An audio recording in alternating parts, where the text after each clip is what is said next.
Hi! In front of me is Motorola Moto G23 and today I would like to show you how you can connect it using Bluetooth.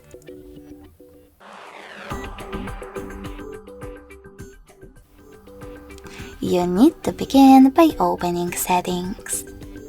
Now click on Connected Devices and select Pair New Device. Now tap on one of the available ones that you wish to connect to, in my case this one. In order to continue, you need to select Pair in this pop-up and wait for the other device to do the same.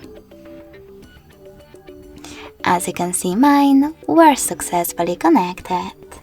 In order to disconnect them, tap on this gear icon next to the chosen one and choose Forget next to Connect.